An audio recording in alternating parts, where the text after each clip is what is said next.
estão a revestir de um tecido protetor os torreões da Basílica de Mafra. Bom, é que o mármore, com a passagem do tempo, tinha enegrecido, estava preto. Eu penso que estava assim desde o ano de 1717 ou 18. Foi quando construíram os torreões. Agora vão picá-los, vão ficar brancos, todo o edifício está a ser renovado. Aliás, estas fachadas aqui, como veem, já estão até com um belo ocre. Este ocre deu que falar, porque havia a opinião de que o edifício começou por ter um tom vermelho. Há realmente aí um quadro que parece mostrar esse tom. Optou-se em todo caso pelo ocre, é uma cor nobre e desde há muito tempo que a gente conhece Mafra com esta tonalidade. E é de Mafra, da Basílica de Mafra, das razões por que foi feita, que eu hoje lhes queria falar.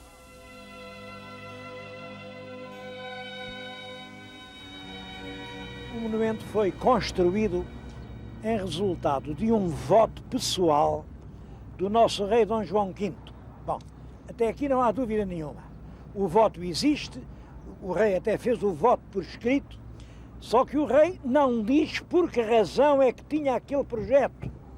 Diz só que foi por justos motivos. Ora, ficamos sem saber o que é. Então conta-se uma lenda, dizem, o rei estava casado, os anos iam passando, mas ele não conseguia ter filhos. É claro, para um rei é sempre preciso ter filhos, porque é para assegurar a sucessão no trono. E então houve lá um fradinho que lhe disse, se Vossa Majestade fizer em Mafra um convento a Santo António, verá que o Santo António arranja as coisas de maneira que Vossa Majestade vai ter filhos. E o rei fez o voto. Bom, isto não pode ser verdade por uma razão. É que o voto do rei do ano 1711, exatamente nessa altura, a rainha teve uma filha. É a princesa Maria Bárbara, que veio a ser rainha de Espanha. Portanto, a mulher acabava de ter uma criança, não era natural que o rei andasse a fazer votos. A não ser, e eu realmente penso que é uma possibilidade, o que o rei queria era um rapaz e nasceu uma menina. Bom, e há uma razão que a gente tem para pensar que era isso. A razão é esta, é que realmente ele teve um rapaz, passados uns anos, em 1714, rapaz a quem pôs o nome de José, foi o rei Dom José. E é exatamente nessa altura que mandou fazer o desenho do monumento. Mandou fazer a um alemão, que aí estava um alemão muito protegido dos jesuítas, que era o Ludovice. É no ano em que nasce o herdeiro do trono masculino, o Dom José, que o pai manda desenhar o risco do Palácio de Mafra. Portanto, provavelmente, apenas provavelmente, nunca podemos ter a certeza, ele queria um rapaz e foi por isso que fez o monumento. É claro que há uma razão, ele no voto dizia que o monumento era para 13 fradinhos. Isso do 13 tem história, se repararem para a janela, em cada lado do palácio há 13 janelas. É o tal, é que o Santo António morreu no dia 13 de junho. Junho é o 6º mês. Contem 3 ordens de janelas de um lado, 3 ordens do outro, 3 e 3, 6, é a data da morte do Santo António, 13 de junho, e o ano também se pode encontrar em certas contagens que se podem fazer. Há lá dentro tanta coisa para ver, tanta, que eu vou entrar realmente, mas vamos só falar de 3 coisas. Vou-lhes falar dos famosos carrilhões, vou-lhes falar dos órgãos silenciosos e vamos fazer uma passagem pela biblioteca.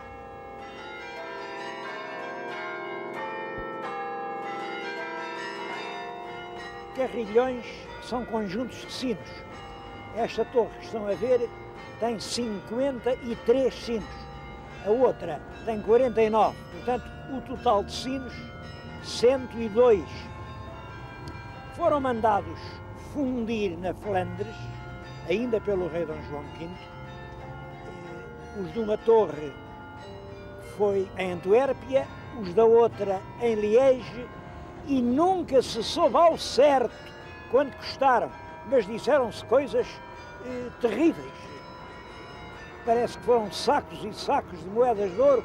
Contava-se até uma história, que não sei se era verdadeira, mas diz que quando o rei deu lá a ordem, encomendem lá um carrilhão, o fabricante disse, um carrilhão? Mas isso custa tanto, para desanimar o rei. E disse-lhe um preço enorme. E Dom João V disse, sim, então mande fazer 2, que eu acho barato. Seja como for, os carrilhões cá estão, e vamos ver que ainda há quem os toque.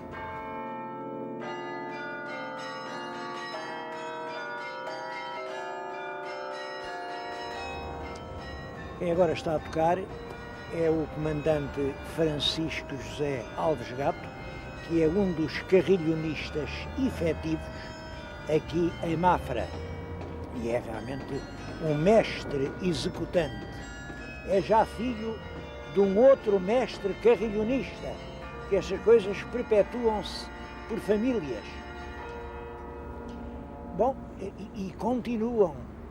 Reparem, agora vão ver tocar uma jovem, uma menina, ela tem 17 anos, é Sara Rosa Elias, entusiasmou-se pelos carrilhões e, como vê, já vai tocando, já vai tocando. São sementes que ficam.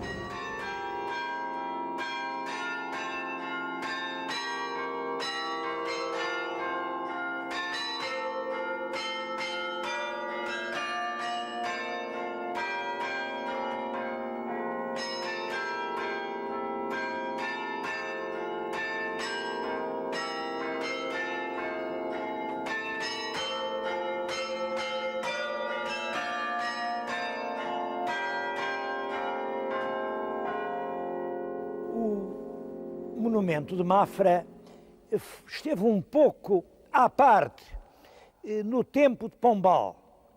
Depois, com a Rainha Dona Maria I e, sobretudo, com o filho, com o Dom João VI, Mafra volta a ser, enfim, uma preocupação.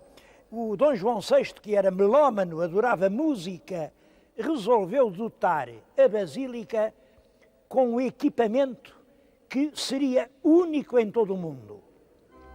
Na Capela Mor e nos 2 braços do transepto pôs 6 grandes órgãos.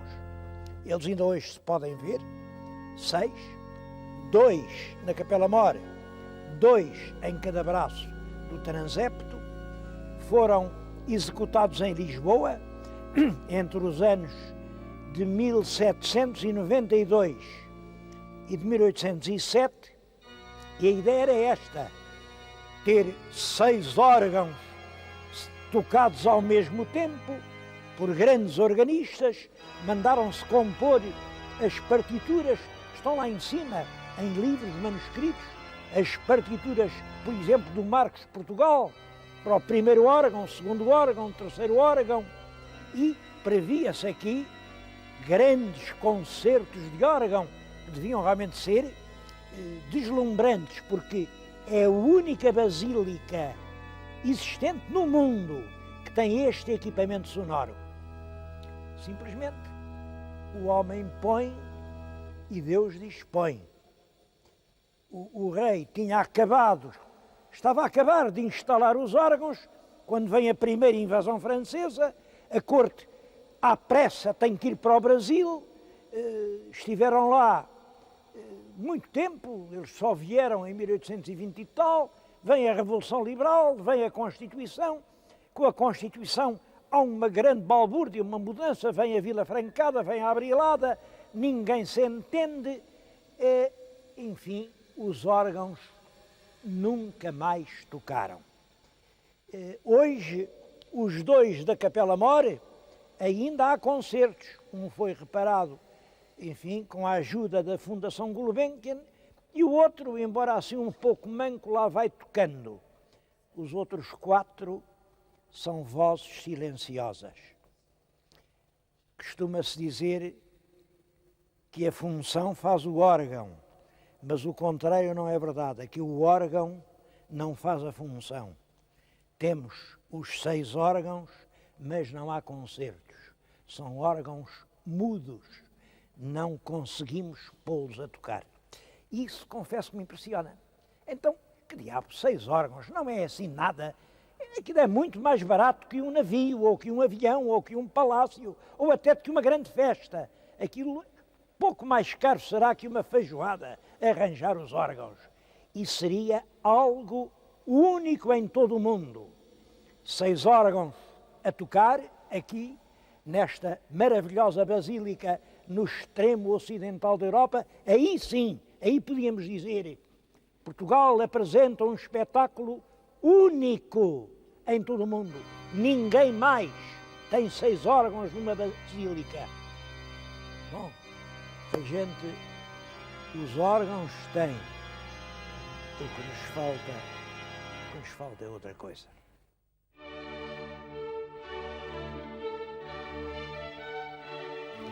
Um dos maiores tesouros de Mafra é a livraria. Estamos aqui, devo dizer que esta livraria é, ainda sob muitos aspectos, um mistério para nós. Aparentemente, o rei Dom João V não mandou incluir uma grande livraria no palácio. Mas esta sala é uma sala magnífica, uma sala com os pavimentos de mármore, exatamente como lá embaixo os da Basílica. Reparem na beleza desses pavimentos. Há quem diga era a sala dos embaixadores. Eu não acredito nisso porque não conheço caso nenhum em que os embaixadores entrassem pelas traseiras. É possível que já na ideia de Dom João V estivesse esse projeto de um dia pôr aqui uma livraria. A verdade é que não o fez. Aqui em Mafra estavam frades jerónimos, muito ligados à Companhia de Jesus. Para o Pombal, os jesuítas eram o grande inimigo público, e percebe-se porquê. Porque o rei era coitado, era um fraca figura, o rei ia para onde o empurravam. Não é? Ora, o rei ou estava nas mãos dos jesuítas, ou estava nas mãos do Pombal, claro. E por isso, Pombal destrói a Companhia de Jesus e ficou ele sozinho com o rei nas mãos. Este é realmente o segredo do Pombal. Ele dispôs inteiramente da alma do pobre Dom José. Mas para isso teve que correr com os jesuítas. Quando correu com os jesuítas, ficaram aqui em Mafra os arrábidos. Os arrábidos, frades da Arrábida, eram uns franciscanos muito ligados aos jesuítas, e o Marquês de Pombal acabou também com isso. Correu com eles e pôs aqui cônegos regrantes de Santo Agostinho. Esses sim eram os cônegos muito doutores, muito lidos, muito informados, e foram os cônegos que fizeram a livraria. Está aqui, esta livraria, de facto é uma obra-prima. E como vê, não sei se já viram, ela não está acabada, porque esses alçados de talha das estantes, que vão até ao teto, tudo aquilo era para ser dourado. E não houve tempo para dourar, não houve tempo. Em todo caso, queria-lhes dizer uma coisa. A Biblioteca de Mafra é, para os portugueses, um tesouro extraordinário, porque é, eu penso a única biblioteca portuguesa que nunca foi saqueada. Quando veio realmente o liberalismo, foi um salve-se quem puder, cada um. Só que parece que havia pouco quem gostasse de livros. Não, eles não gostavam de livros. Bom, e daí resulta que a gente hoje vem aqui e ainda encontra tesouros. Eu, diante da minha mesa, tenho aqui uma série de livros. O primeiro é o catálogo. O catálogo foi feito pelo próprio frade que organizou a biblioteca. Era Frei João de Santana, primeiro bibliotecário da mesma livraria. Bom, foi Frei João de Santana, depois é certo que isto foi revisto em 1898 pelo capitão de infantaria João Correia dos Santos. Os capitães da infantaria quiseram sempre rever os trabalhos dos frades do século anterior, mas realmente não acrescentaram grande coisa. O catálogo é em muitos volumes e tem aqui inteiramente. Devo-lhes dizer que este é o primeiro catálogo e ainda hoje a senhora diretora da biblioteca, quando quer procurar um livro, é aqui que vem, porque é o primeiro e último. Eu procurei 2 ou 3 livros particularmente interessantes. Há aqui, porque nessa altura, que é realmente no século XVIII, os frades reúnem aqui tudo quanto há de mais precioso no seu tempo. Primeiro, livros modernos, livros que deem uma ideia do que é essa Europa culta. Tenho aqui um belíssimo livro, é A Planta de Paris, em 1734, ainda cá está a Bastilha, isto foi antes da Revolução, e são realmente plantas absolutamente primorosas. É a cidade de Paris, quarteirão a quarteirão, está aqui tudo. Tem aqui um outro livro que eu acho realmente uma delícia, que são as cidades do mundo, e tem aqui a cidade de Sevilha. A cidade de Sevilha ao longe, e no primeiro plano os costumes da cidade. Tem aqui o primeiro grupo que representa a punição de um cornudo paciente. Um cornudo paciente era um marido enganado que não se importava assim muito com as aventuras da mulher. E nessa altura isso era crime. Se o marido não se importasse, era condenado. E vejam, condenado aqui. Punham-lhe uns chifres enormes, entre as hastes dos chifres havia umas campainhas que iam tirintando, blá, blá, blá, blá, blá, e o homem era passeado num burro, com os rapazes atrás, e ao senhor juiz, o senhor juiz com a vara alçada, que dizia: ali vai aquele senhor, porque aquele senhor é cornudo, e é um cornudo paciente. Aqui à frente vai uma outra punida, também coitadita, vai num burro, os rapazes atiram-lhe punhados de lama e de terra, é uma vergonha, e fizeram-lhe pior. Imaginem, untaram-na toda com mel, e puseram ali um enxame de abelhas. A pobre rapariga vai rodeada de abelhas que a picam. Isto é que eram os bons costumes do antigamente. E ainda há quem gostasse desses bons costumes. Bom, mas o livro que me merece uma referência particular, e que eu acho que é uma pena que isto, para ver isto tem que se vir a Mafra, porque esta preciosidade nunca foi publicada. Bom, isto é a primeira edição das comédias do Gil Vicente, foi feita pelos filhos, como toda a gente sabe, em 1561. Cá está ela, é um livro raríssimo. Mas o que esta tem de especial é que passou pela censura. E os senhores censores cortaram o que achavam que não era decente. Isto, por exemplo, que eu tenho aqui, é a Comédia da Rubena. Pois bem, está aqui escrito: toda esta comédia é proibida. Não se pode ler sem licença. Mas para a frente, reparem o estado, são inúmeras as obras que foram arriscadas. Devo dizer que o melhor do Gil Vicente, o melhor, olhem a Comédia dos Almocreves, a Romagem dos Agravados, o Alto das Barcas, tudo isso foi cortado porque os senhores censores achavam que isso era desrespeitador, enfim, da ordem social. Olhem para isto, está tudo, nem se pode ler.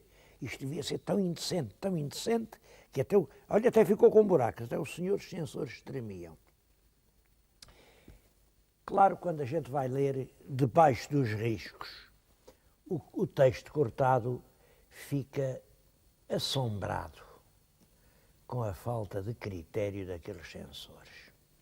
Tenho aqui umas estrofes completamente cortadas, proibidíssimo de ler. Eu vou-lhes dizer o que elas diziam. Deus nasceu em Estremoz e sua mãe em Arraiolos. É essa a minha voz. E São Pedro no Barreiro e São Paulo em Alcochete. E o Santo Espírito em Pombeiro e São Fernando em Punhete. Bom, era isto que estes bons censores consideravam um horror de pecado. Ia-se agora brincar com coisas tão sérias e cortaram tudo. É claro, como sabem, estes cortes, houve edições, Gil Vicente, em que nada disto pôde figurar por causa destes cortes da censura, mas evidentemente a censura passa e o talento fica. Eu penso que querer censurar o fulgor do espírito é um dos piores erros em que a tirania incorre. Imaginem estes faradinhos a quererem censurar o talento de Gil Vicente.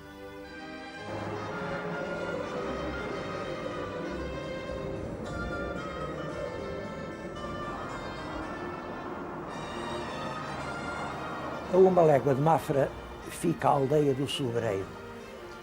Bom, foi aqui no Sobreiro que nasceu, em 1920, o artista José Franco. Não estou aqui a apresentar o José Franco, toda a gente em Portugal já o conhece, é um dos mais famosos ceramistas portugueses de qualquer época, mas venho aqui para contar uma história, e contar diante dele, uma história que ele próprio me contou. Em novo, em pequeno, visitava o convento de Mafra e de cada vez que olhava para aquelas estátuas, sentia qualquer coisa dentro dele, sentia necessidade de também ele criar beleza, de também ele, com o barro, modelar vida e fazer coisas. Bom, este facto revela bem até que ponto estes investimentos culturais podem ser produtivos. O José Franco, desde a escola primária, ele saiu da escola, diz que não gostava da escola, começou, nessa altura, a trabalhar o barro e hoje, como vê, ele é exatamente da minha idade, continua a fazer estas obras-primas. Eu impressiono-me muito, isto é um gosto muito dele, é único, não se pode filiar em escola nenhuma, mas enfim, é predominantemente barroco, mas um barroco lírico, festivo, faz tudo, faz os presépios, faz cenas rurais, faz estes famosos bacos, os bacos com as suas canecas. Aquilo é uma lindíssima misericórdia, uma misericórdia também original. Bom, ele mantém aqui um museu de velhas peças. Eu não saía daqui sem mostrar ainda alguns presépios.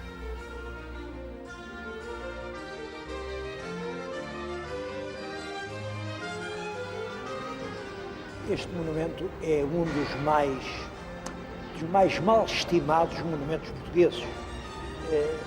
Toda a gente diz que é muito feio, que é uma sensaboria de pedra, que é um mostrengo, enfim, cada escritor, sobretudo os românticos, todos disseram mal de Mafra. Bem, é claro, é como é, podia ser mais bonito, em todo caso, tem coisas admiráveis. Foi aqui o berço das nossas artes no século passado. Aqui aprendeu, por exemplo, Machado de Castro, aqui aprenderam os portugueses. Foi um investimento. Dom João V fez isto, como o Dom Afonso Henriques fez a Alcobaça, como o Dom João I fez a Batalha, como Dom Manuel fez os Jerónimos. Enfim, cada um constrói de acordo com as ideias do seu tempo. Seja como for, é um marco muito importante na cultura portuguesa do século XVIII e é um monumento que merece uma visita muito atenta e muito mais pormenorizada do que aquela que acabo de fazer.